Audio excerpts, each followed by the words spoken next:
boys and girls. Goedemiddag dames en heren en zeker ook jongens en meisjes, de jongste generatie die hier zijn. Welcome to the annual commemoration of the heroic crossing of the River Waal here at the monument at the Oosterheidse Dijk. Like every year, and this year we commemorate the 48 heroes who started their crossing here but never completed it. And September the 20th also marks the liberation of the city of Nijmegen. A particular word of welcome for our special guest, United States Ambassador Piet Hoekstra and his wife. Good to see you again. Representatives of the embassies of Canada, Poland and the United Kingdom. General Clark, Commander of the United States Special Operations Command. General Linsky, Commanding General of the 101st Airborne Division. And General Mingus, Commander of the 82nd Airborne Division. Other representatives of the 82nd. And members of the family of General Gavin, good to have you here too. The King's Commissioner Mr. John Berends, and of course the children of the Oversteek Elementary School. Like every year, these children, they will play an important role in this commemoration. It's good to have them here as representatives of the next generation. Heel goed, jongens en meisjes van de Oversteek, dat jullie er weer bij zijn. Jullie zijn elk jaar mooi in touw, een hele ochtend al, om dit een prachtige herdenking te maken. And last but not least, a very warm welcome to all those veterans assembled here, and especially the three who have actually made the crossing. Hugh Wallace, Richard Rolleder and John Coates. Give them a warm hand, all those men.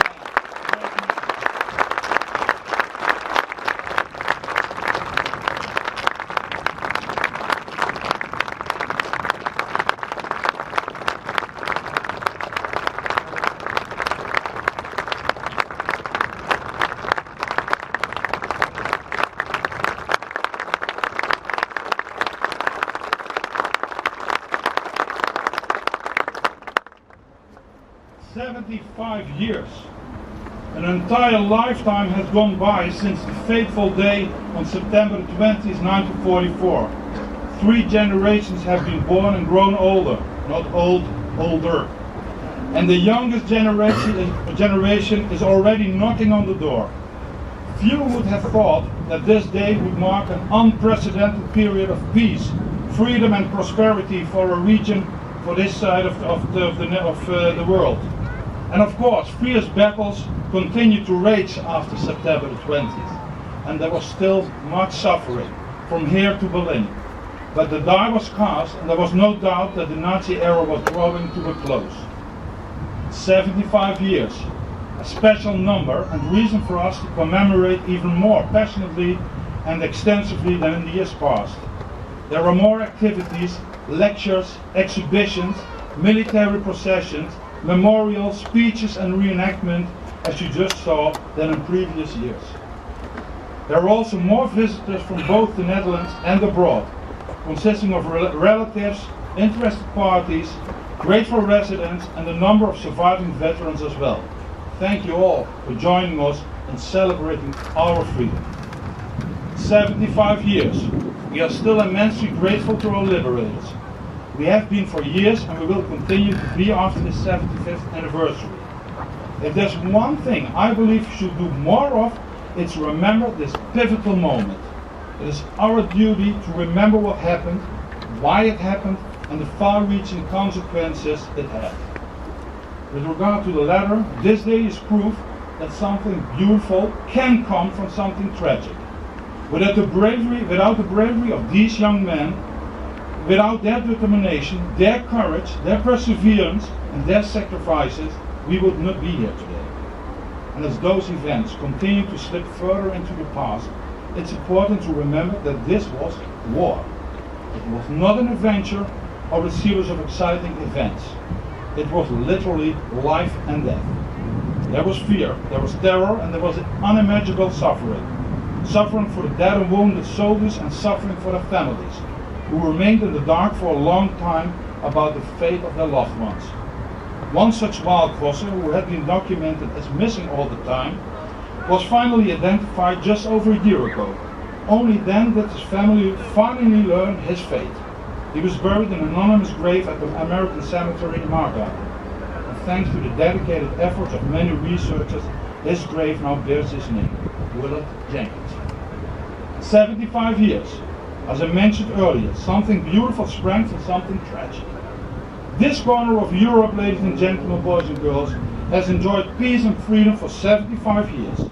Cities like Nijmegen have been rebuilt, and we witness an unprecedented period of economic wealth and growth.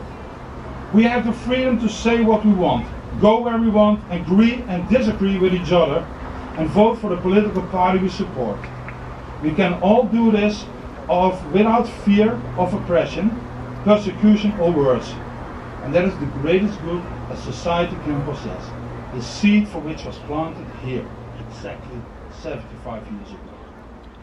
In these 75 years, we have experienced. One can reflect critically on developments in our city, our country, our continent. One may be negative about one's life or the other man's life. One may. You may. But you can't deny the facts of September 20th, 1944. You can't deny the victory of freedom over oppression. You can't deny 75 years of freedom and friendship. Friends and allies from the wartime era continue to be so, and old foes turned into fantastic friends. Not only on the level of nations, many people in our region have developed long-standing relationships with friends from the USA and Canada and all across Europe. And that is something, ladies and gentlemen, that is something of really high value, something precious and precarious at the same time. After all this time, let us not be careless, indifferent, or take for granted the freedom and friendship we enjoy. Let us cherish that freedom and friendship, reflect on it critically, improve it when necessary, and never take it as given. The price of liberty is eternal vigilance, they say. To that I'd like to add vigilance for our own behavior, vigilance for our own actions, and vigilance against indifference. In conclusion, ladies and gentlemen, boys and girls, as an additional tribute this year, a special Sunset March will be held tomorrow evening. And during this march, Nijmegen residents and all others who want to join us will express their gratitude to the 48 fallen soldiers by symbolically guiding them to the other side of the Waal. The 48 men whose name are etched in stone behind me deserve it. Thank you for your kind attention.